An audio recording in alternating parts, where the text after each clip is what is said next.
Okay, hello everybody. My name is Professor Simon Morris from Leeds Beckett University. Thank you for joining us here today for the second in our series of 4 talks planned in collaboration with Leeds Art Gallery and Leeds Beckett University. The talks are all organised to expand on the themes and ideas in the exhibition Natural Encounters at Leeds Art Gallery, currently closed due to Tier 3 measures, but due to reopen as soon as it is safe to do so and run until the 20th of February 2021. Natural Encounters explores how humankind's relationship with the natural world hangs in a precarious balance like never before, as awareness of the immense power of climate change builds. Furthermore, for many of us, the COVID-19 pandemic has in recent months transformed our relationship with nature on multiple levels, from the lack of traffic leading to a return of audible birdsong to a growing appreciation of our outdoor gardens and parks. In particular, the lockdown has reminded us that access to nature is critical to our mental and physical well-being and something that needs protecting. The artist Lina Lapelyte has been invited to speak as part of the broader public programme connected to Natural Encounters about the notion of slowness, as it is both integral to her practice as well as something often common to the temporality of climate change. If any of you had a chance to visit Venice last year, you may have seen the incredible Lithuanian pavilion at the Venice Biennale. In this indoor space, Lapelyte and artist collaborators Rugila Barstakita and Viva Grinta created a durational performance work called Sun and Sea, Marina. This was both a chilling work about climate change, but also an opera about a day at the beach. From a balcony on the second floor of a warehouse in Venice, viewers looked down at this sandy tableau, where performers of all ages and sizes splayed out on towels under beach umbrellas, scrolling through their iPhones and thumbing through magazines. The sounds of seagulls and ice cream vans echoed in the distance. One by one, the holidaymakers sang a quiet lament for our age of planetary crisis. I did see it on the very last day it was presented at the Biennale, and alongside Kim Suja's Needlewoman, Christian Marclay's The Clock, and Robert Smithson's Spiral Jetty. For me, Sun and Sea, Marina, makes my top 10 list of greatest artworks ever experienced. Simply breathtakingly brilliant. I can tell you, I bought the record. To introduce Lina. Born in Lithuania in 1984, Lina Lapelyte is an artist and musician living and working in London and Vilnius, Lithuania, although she is currently Skyping us from the beautiful Nida artist colony on the Curonian Spit in the Baltic Sea. Her practice is rooted in music and flirts with pop culture, gender stereotypes, aging, and nostalgia.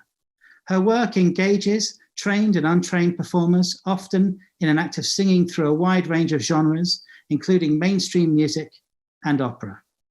The singing takes the form of a collective and effective event that questions vulnerability and silencing.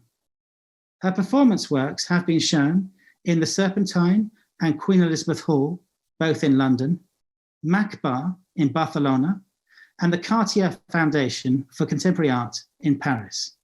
We feel very lucky and privileged to have her with us today. Before I hand over to Lina, just to say that the structure today will follow quite a traditional artist lecture format, though I believe Lina has a few surprises planned for you. But it will be 45 minutes of presenting and sharing work from Lina, and then 10 to 15 minutes at the end for audience questions. The chat box is enabled, so please type in your questions both during and at the end of Lina's lecture. I will try and put as many of these questions to her as possible, and if we don't get round to yours, then please know it is still very much appreciated. Please also be advised that some of the language in today's presentation contains adult content. You may notice that we have a BSL signer here with us today called Natalie. Natalie will appear on screen if you have your view set to gallery view. You may also want to pin Natalie's video if you require BSL interpretation. Lina, a very warm Yorkshire welcome to you. Over to you. Thank you, Simon. Thank you for such a extensive introduction. That was very nice of you. And thank you, Holly, for arranging this talk. I'm very happy to be with you, probably in a slow down motion as everyone is locked by their screen. It's a shame we cannot do this in the real life. And as Simon mentioned, I'm here in Nida in Lithuania, in a place called Nida Art Colony, where I'm currently spending the quarantine times.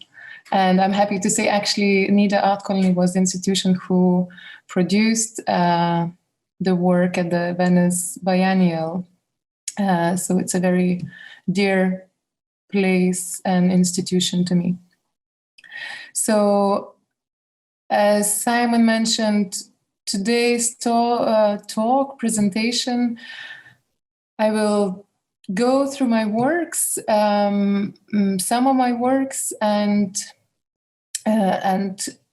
will end up with the most recent work that I did at the Riga Biennial together with architect Mantas Petraitis, and we'll start from an earlier work that goes back to like almost 10 years ago, but perhaps all these works come together in the unity that I often think in one or another way deal with slowness. And the reason that I chose this term to kind of frame this today's conversation, because I feel that I myself am a very slow maker. I don't really produce that much work, but also within the work itself, there are always, or very often, some tries to slow things down. And of course, as now the whole world is slowed down and we are all kind of on this sustained mode, it feels a relevant notion to think about. So I will start with the work that I did again together with Vaiva Grinytė and Rugilė Barzdžiukaitė about 10 years ago, and that's the work called Have a Good Day, and it's an opera for 10 cashiers in the supermarket. And I believe this work was kind of the beginning for me of understanding the power of the human voice and the power of lyrics when they're being performed or when the text is being sung. I realize how like the difference between the spoken word and the sung text, and that kind of started the exploration of how things can be said in the singing manner. And this work started as a very kind of DIY project between me and Vaiva and Rugilė. We kind of rehearsing in the bedroom, but we had this very strong vision of producing the work that deals with the everyday life, and as Jonas Mekas called it, daily nothingness, and that really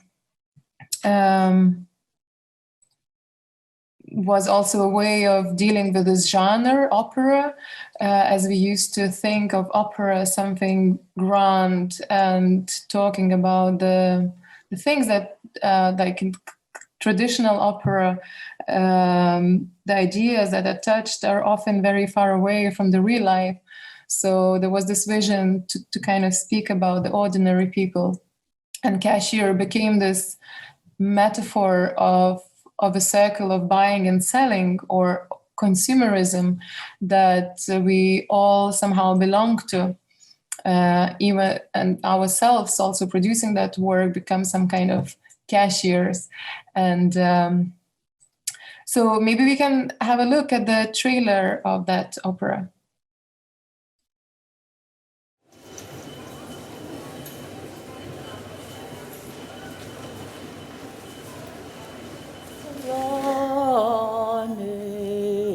Snaudžia pasukos, kiaušiniai išsirikiavę tėvį. Labą dieną, ačiū, geros dienos, labą dieną, ačiū, geros dienos, parduodai kasos klavišai, nuolaidos akcijos, pilna šlapimo puslė, yra mano giminė. Išraikia šokoladų, orai, orai, nepagirdėti, visas pasilieka, nes išsidėlioja kelias, todėl tenka kreipti valyti, pigiausia valyti. Toks nieko visai prie bajerio aukštas buvom susitikę, žinai, nuvarėm į bowlingą, nu. Aišku, prasidėjo, nu jo čia tipo aš vedęs, bet tu man labai patinki.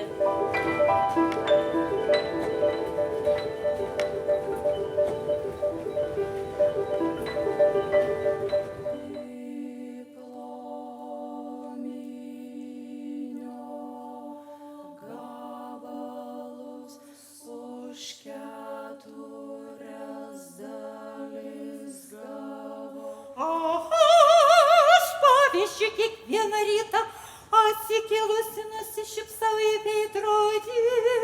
Labai padeda, kiekvieną dieną yra to pamatyti. Augalės riebalų, o mišinys polisarė, dymos kiek palangoj, o šten, kur rondo savo, norėčiau sėdėti trepi, inkolinuotis, sužvaigždė galėna.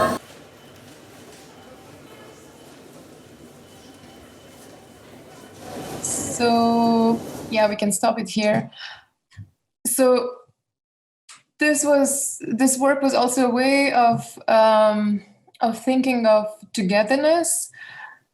I felt that that 10 cashiers with their own stories, at some point they come together and they share the one kind of universal story, and that brought me to another work which I've been working for quite a long time, and it had many phases, and now it has also a very interesting period.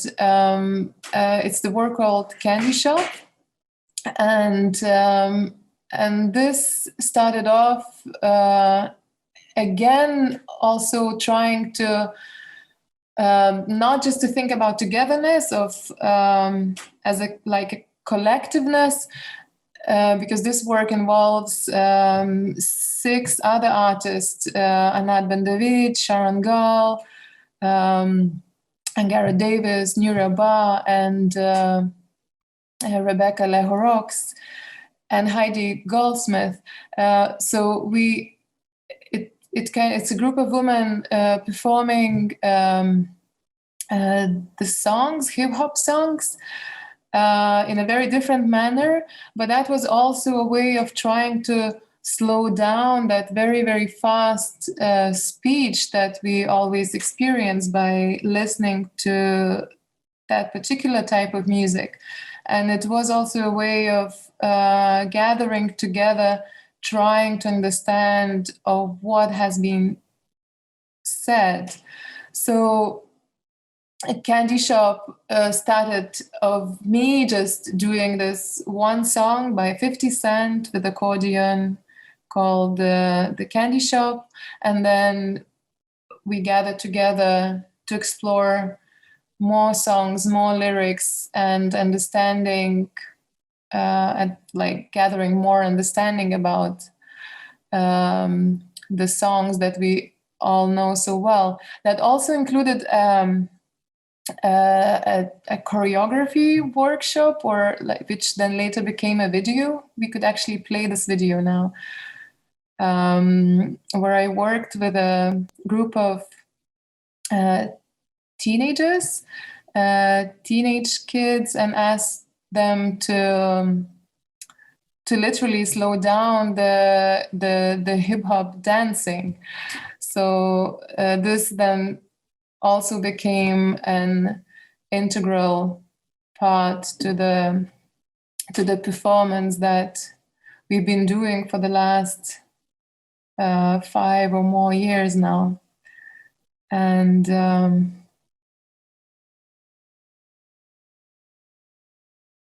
while we watched this video, I could usually, when we perform the piece, the video just comes in this silent mode.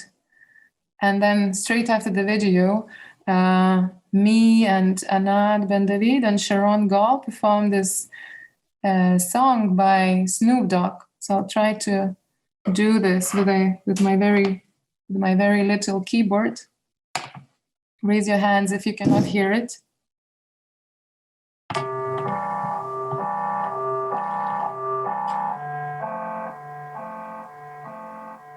La-dee-da-dee, we like to party, we don't cause trouble, we don't bother nobody.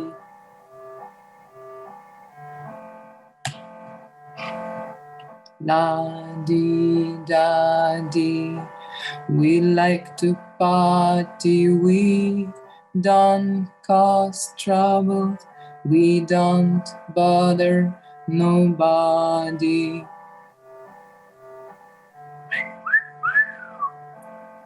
Yeah, got to say what's up to my brother, Slick Rick. For those who don't like it, eat a dick. But for those who are with me, sing that shit as it go, a little like this.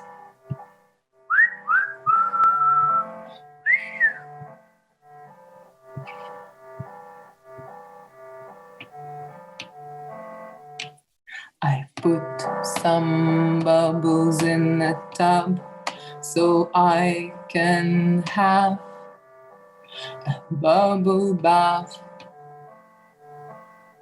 Clean, dry was my body and hair.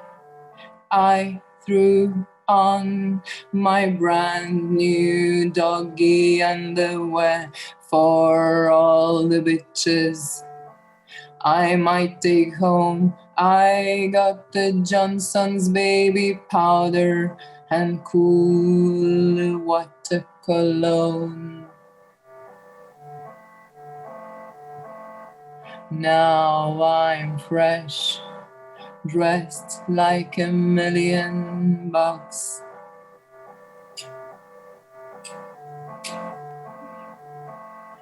La-dee-da-dee, we like to party, we don't cause trouble, we don't bother nobody.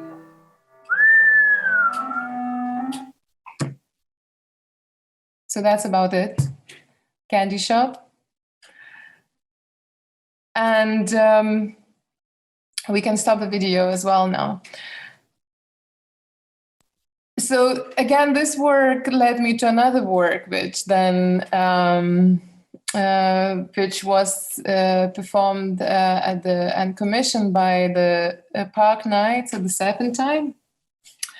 And at that point, also like during the working on Candy Shop, I've been exploring the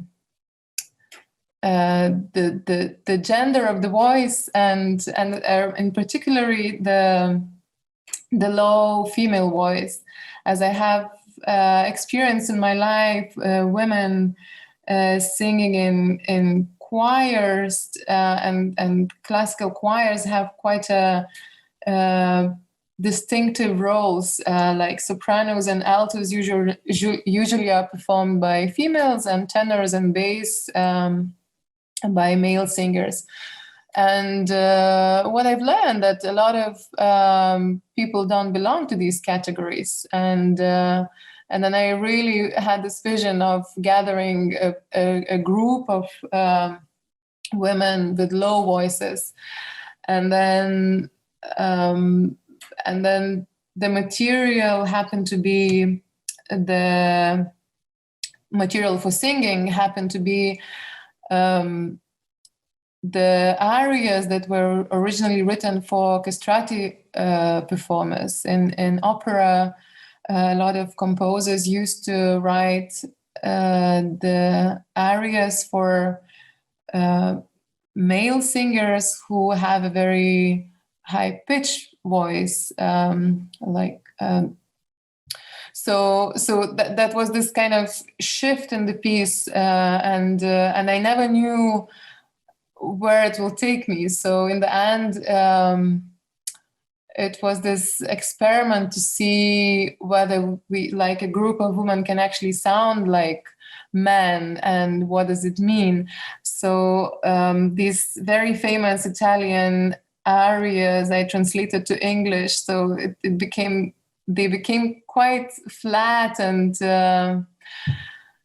did not have that so much magic as they do when they are sung in Italian. And then we did this work at the Serpentine. So maybe we can just play an excerpt of that piece here. Be, be, be, be, be, be, be, beloved heart, dearest heart, where are you? Where are you? Oh, return to him who weeps.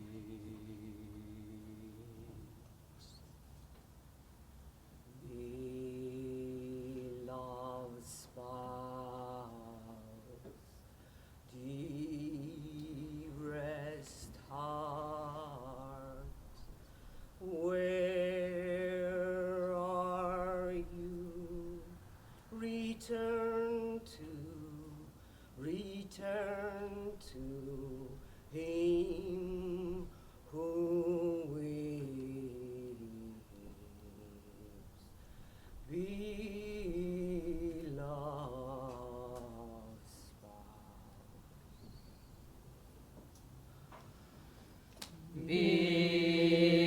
Beloved spouse, dearest heart, where are you? Where are you? Oh, return to him who weeps. Beloved spouse, dearest heart, where are you? Where are you? Oh, return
this is an original work from Handel, Cara Sposa from opera Rinaldo. But a lot of classical music knowers could actually not recognize the work. So it's basically like very low and then performed in English and performed by a group of women instead of one man with a high-pitched voice. And after that work, then I looked back into what's happening in Lithuania. And then I was invited by an institution called Rupert Art Residency, to make a new work. And then for a long time I had in mind this vision to work with horizontal harp players, traditional instruments from Lithuania. And during one audition, I discovered basically, to cut the story short, in Lithuania there is an ensemble called Lithuania, and it used to represent Lithuania as a country through music and dance in the world, basically during the Soviet times. And that's a state-funded ensemble, but in these days it kind of lost its function as being this representational band, but it still exists. And once I was looking for singers for another work, and discovered the orchestra of that ensemble, and it consists of traditional instruments and players who can play them. And I saw 4 women in the very back of the orchestra, looking as if they work as administrators. Like it felt like they have a computer on their hands and then just dealing with some important things, but they were performing this horizontal harp. And I thought that this is really something very visually strong. And then I invited them to make a piece together. So we made this work, which is called Ladies, and that involves these 4 ladies playing their instruments, but playing a very different material to what they're used to. This almost like a sustained note, and but at the same time, like while performing this music that's not so familiar to them, and which we also kind of developed together in a group with them, they still keep the manners of being this representational orchestra, and also like having this ability to have this enjoyment in their face when they actually not necessarily do. Maybe we can just look at a short excerpt, and then I will finish telling about it.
So the work is it's a long duration. It's a 20-minute work, and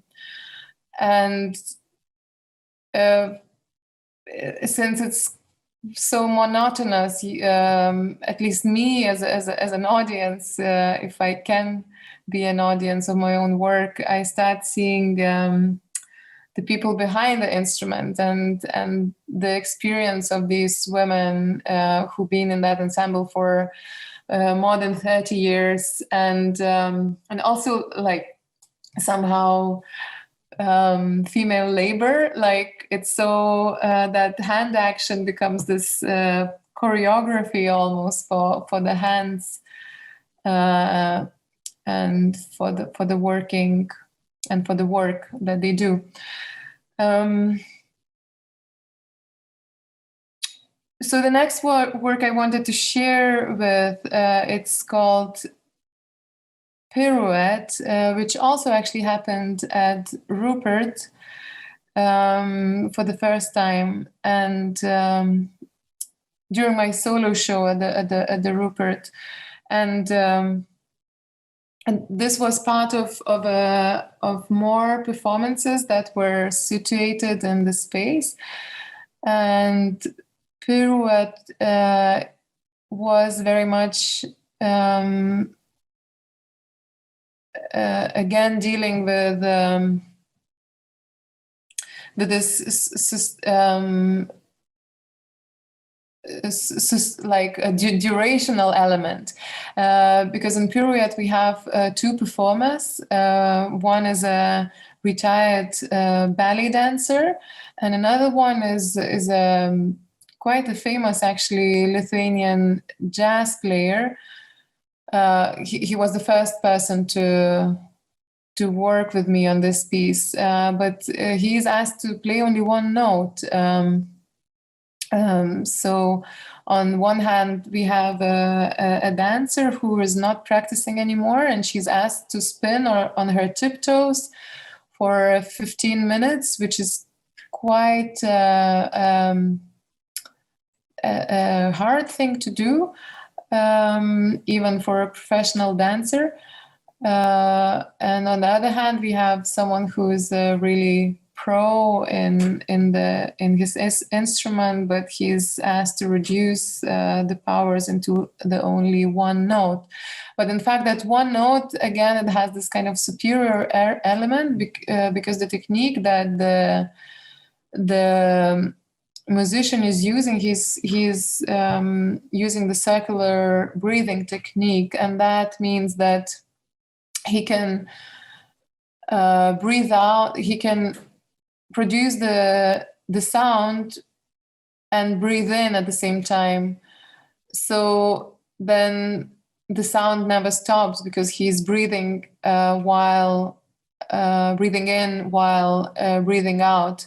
So this is a very magical technique, at least for me, and then the combination of two make this kind of almost like vulnerable situation, because audience is allowed to be very close to the performers, and at certain point you start the ballet dancer starting to sweat and the body starts to shake a bit, and then at the same time you have the musician, and I always feel almost suffocating because I know that he needs to breathe and I don't hear the stop and the sound.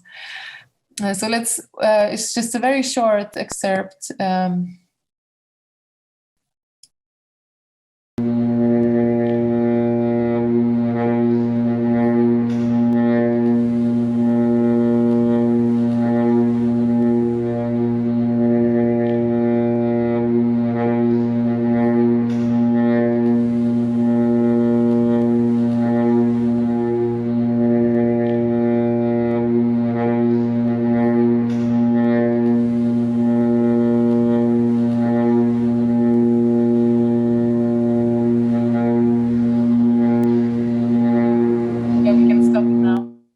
So this was actually a subtraction of 15 minutes performance.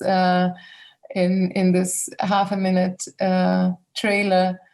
But it actually got, during the performance, it got dark completely, as it might happen during this talk where I am. But actually, this is not an original work and not the original performance. The performance that you saw were actually was like, I had this challenge this summer.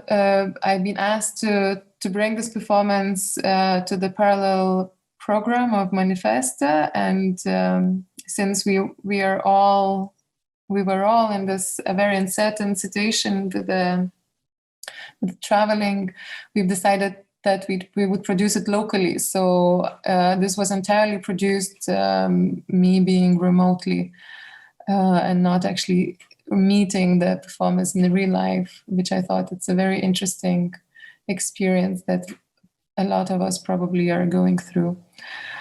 So as Simon described Sun and Sea, maybe we could also see a little excerpt of that. So from the Venice.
And so on. We can have to stop it here. So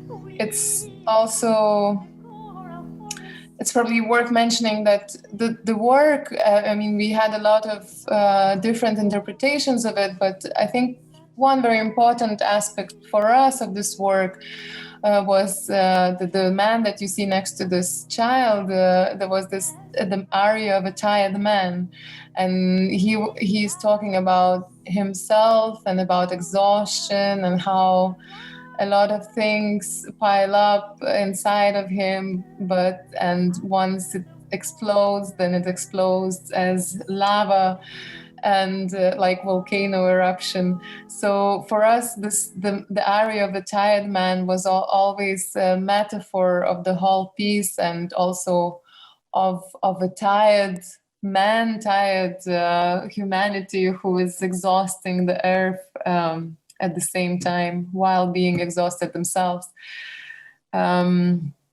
So I can see that the time is running out. I'll just quickly talk about my latest work at the Riboka Biennial.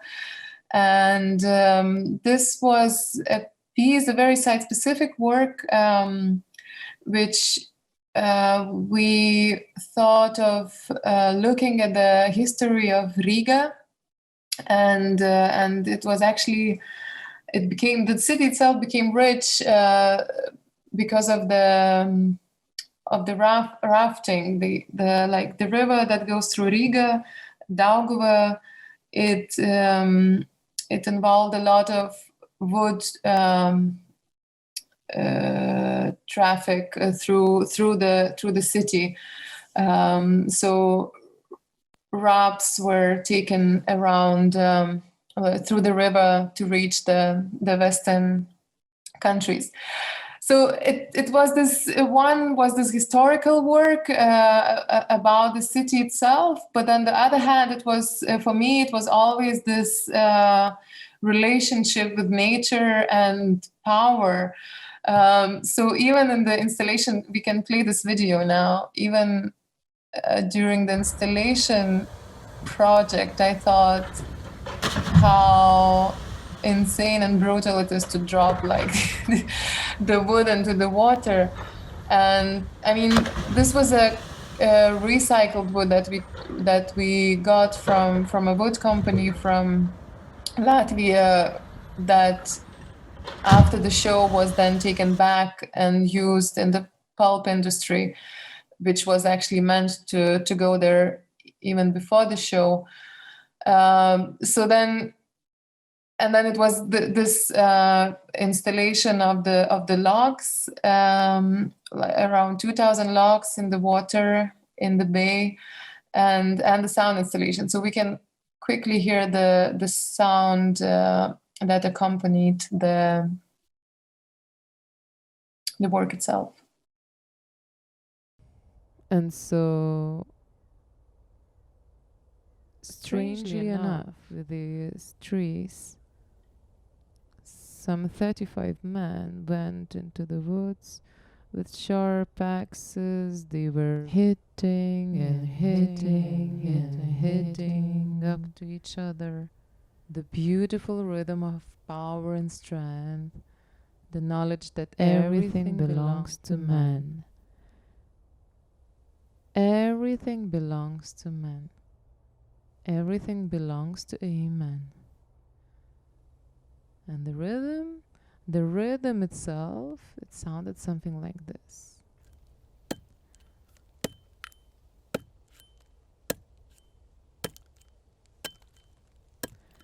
But sometimes it got so messy, like something like this.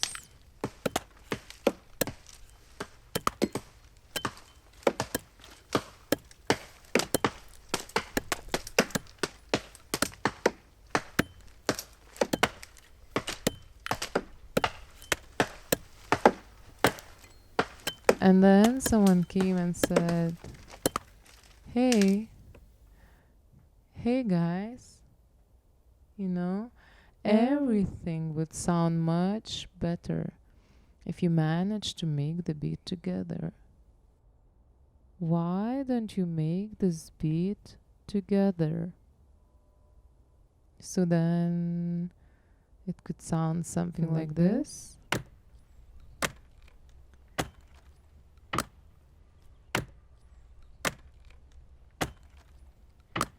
Imagine if you all the 35 of you followed the rhythm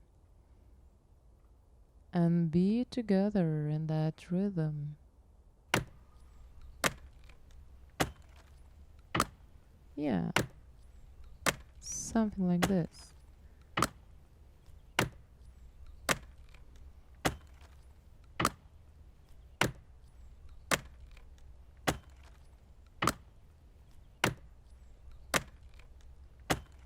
They were going on super young and pretty old. They were going on and on and on, the super young and pretty old. They were going on and on and on, the super young and pretty old. They were going on and on and on, the super young and pretty old. They were going on and on and on, the super young and pretty old. They were going on and on and on, the super young and pretty old. They were going on and on and on, the super young and pretty old. They were going on and on and on, the super young and pretty old. They were going on and on and on, the super young and pretty old. They were going on and on and on, the super young and pretty old. So that piece also involved Going on and on and on, super young. block cutting with the hair. We had a performance going on, but I just see that we probably need to stop it here as we're running out of time for the Q&A. Thank you. Thank you so much, Lina. That was absolutely amazing, really wonderful. I hope you can hear everyone clapping wherever they are, all over Yorkshire and the rest of the globe. We have some questions from our audience for you, if you don't mind. Can we ask you some questions? Of course, yes. Okay, this is from Anonymous. Do your performances ever take place outside of the gallery context, please? Yes, quite often. I mean, including Venice Biennial, it was not a gallery context at all.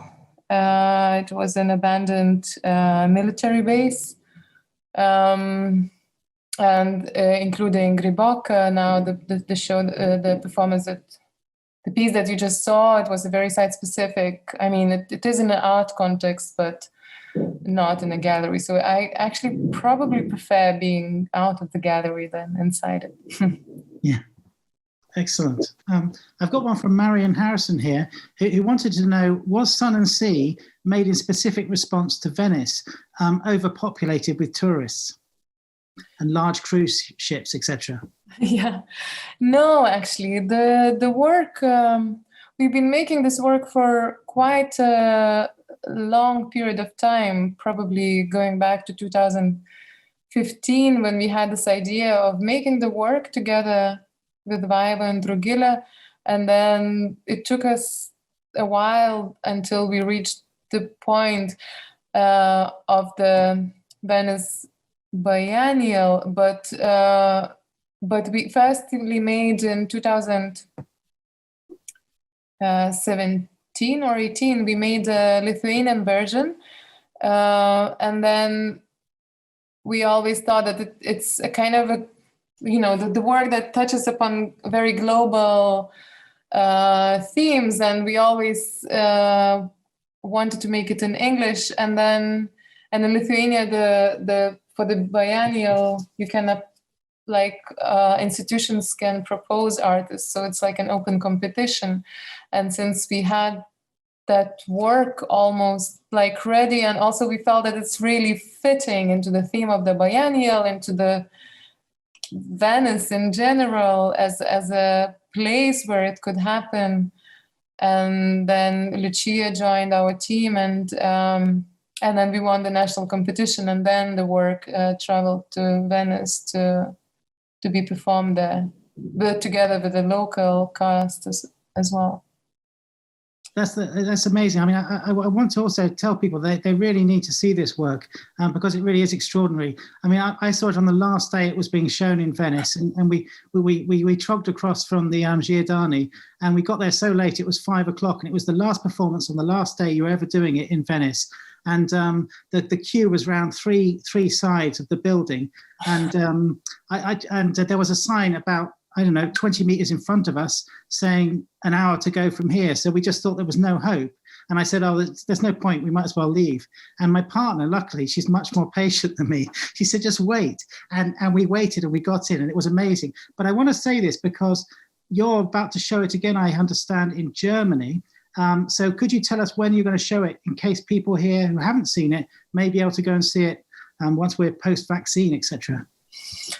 Well, we had a incredibly large tour planned for this year, as probably a lot of people had many things cancelled. But so I'm not really relying on plans anymore. Who knows? But yes, the 1st of May is planned at the Iver Klukenwalde. It's like this abandoned swimming pool. And then in Malmö, Kunsthal for 2 weeks. And then I think in Denmark and in Iceland. So there will be places where we show it, even like London, hopefully will happen maybe in 2022, we'll see. So we have quite a lot of invitations, some of them were being postponed or canceled completely. So we'll see, but that's at least the closest plan. That's really great to hear. There may be other opportunities. And we've got some really good questions coming in. This one says, I wanted to know what the role of affect is in Lina's practice. What role does she believe eliciting emotional states has in terms of communicating the seriousness and gravity of climate change and eco-crises?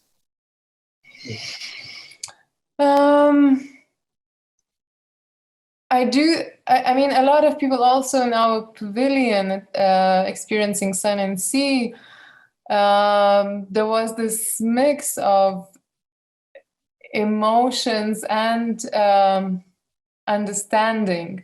So I do believe it's like, I don't think I do it intentionally, like seeking for this effect, but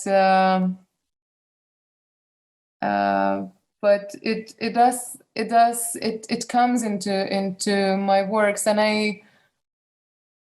and also like especially with Sun and Sea, we never wanted to be kind of didactic about the topic because we always felt that we ourselves belong to this to the same group of people. Like, you know, we all are consumers, and then it's like we can't take a position where we kind of critique from above, like we absorb it from within and experience it together with everyone. So and at some point we also felt that, you know, especially when we showed it in Lithuania, we thought probably people just didn't quite get what the work is about. Maybe they just took this like pop song with them, you know, going out. But in Venice, I think it came across very clearly all the topics that are kind of hidden within the piece. Yeah. And you also you have notes with your record, so you have all the lyrics are given with the actual record you can purchase, so you can really read up on the performance. I just want to shout out to Christabel, who had the same question as me. Is it going to be shown again somewhere else? So thank you, Christabel, for that question. And we've got another question from Dr. Kif Banford from our own Leeds Beckett University. Many thanks for your talk, Lina. Very taken with the methods of staging the performers, musicians, cashiers in a line, coloured lights on a traditional musical, instruments, players, etc., versus the more theatrical sunbathers. Could you speak a little about what informs these staging decisions, please? Staging decisions. I mean, it's hard to say because every single piece has its own staging decision. So they are very site-specific very often and very content-specific. So, but also very intuitive.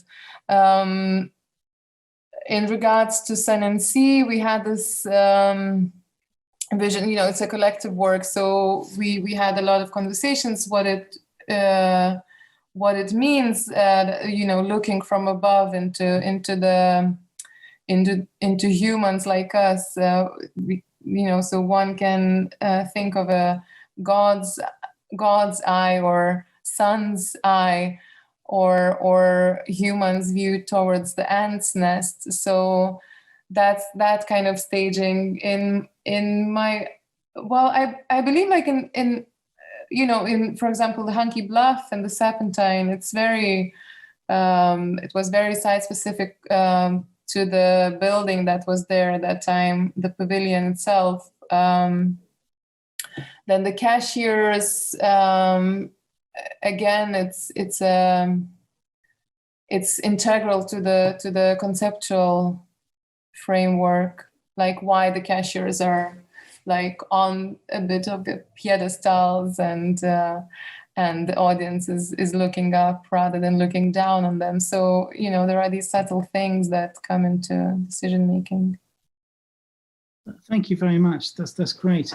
I wanted to ask you one about collaboration, because I saw you talking on YouTube after you'd won the Venice Biennale, and you and your colleagues were talking brilliantly about collaboration. The American artist Mark Dion, he says, if you do collaboration properly, it's like taking a vacation from yourself. And one of my favorite teachers, she said, I discover parts of myself in my encounters with others. You and your colleagues, you create these spaces of possibility for others to work within. Have there been moments of transformation for you from your collaborative work, please? Yes, I think since, we only did 2 works together with Vaiva and Drugila, but they're quite, large scale works. But in many other works, and almost all of them include collaboration, like the performance becomes such a essential part of the work that, and this is the reason why I often try to perform myself, so that I'm on the same in the same soup as they are, so that I'm not like just again like looking from above, or so for me this is like almost, it's essential for me to collaborate. I think it also a way of being, it's some kind of ecology, if one can say so, like, or a way towards ecology. Like if we manage to do this within each other, then we might manage to do it with further down. Thank you. Thank you very much. We've actually reached 2:05, which is when I was told we must stop, because as signer, it really is hard work, specifically trying to follow me because I speak so fast. So I just want to say thank you so much, Lina. It was a really wonderful talk. Thank you for such a compelling and insightful lecture. And I hope that all the attendees today got as much from this experience as I did personally. Just to say that the talk has been filmed.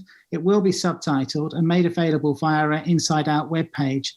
The video will be password protected as requested by the artist. So please get in touch with me at s.dc.morris, M-O-R-R-I-S, at the swirly sign, Leeds Beckett, .ac.uk. I'll just do that one more time. So if you want to watch the film, it will be on in a few weeks' time, be loaded up onto the LARC website. You need to contact me via email, and we'll give you the password access. s.dc.morris, M-O-R-R-I-S, at leedsbeckett.ac.uk. We need to also extend some other thanks. Thank you to our funders, Leeds Beckett University, Leeds City Council, and Arts Council England for making this talk series possible. Thank you so much to Marion Harrison, Senior Lecturer at Leeds Beckett University, and to Holly Grange, Exhibitions Curator at Leeds Art Gallery, because they've put all this together. They've coordinated the event and organised it all. And also please, thanks to William Simpson and Lumen for providing technical support.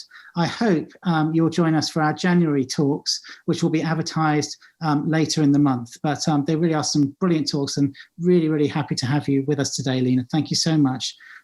Thank you all for coming. Thank you for your time. Take care. Be safe, stay well. Goodbye from us all.